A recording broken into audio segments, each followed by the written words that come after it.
भगवद्गीता अध्याय 1 श्लोक 24 आणि 25. या दोन्ही श्लोकातून संजय धृतराष्ट्राला अर्जुन व श्रीकृष्ण यांचा संवाद सांगून तेथे त्यानंतर काय घडले ते सांगतो आहे. संजय धृतराष्ट्राला म्हणाला, श्लोक क्रमांक 24, एकमुक्तो ऋषिकेशो गुडाकेशेन भारत सेनयोरुर्भयोर्मध्ये स्थापयित्वा रथोत्तमम्. हे भरतवंशजा,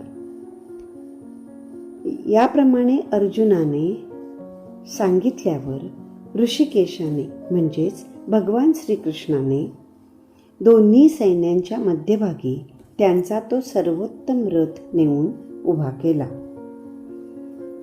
इथे अर्जुनाला उद्देशून गुडाकेश असे म्हटले आहे. गुडाकेश म्हणजेच निद्रेवर विजय मिळवणारा.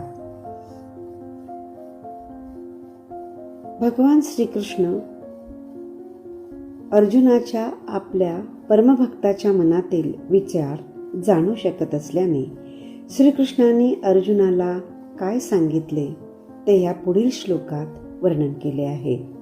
श्लोक क्रमांक 25.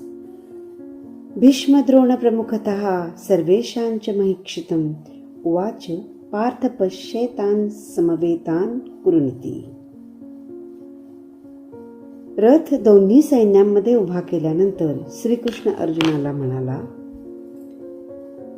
हे पार्थ, पितामह भीष्म आणि आचार्य द्रोण हे जगातील सर्व राजांच्या समवेत उपस्थित आहेत आणि त्यांच्याबरोबर कुरुवंशातील सारे उपस्थित आहेत. त्यांना आता तू पहा.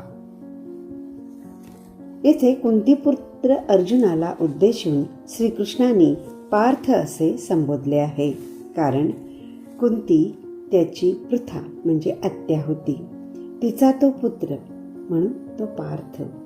अतिशय जवळकीने हे संबोधन केले आहे.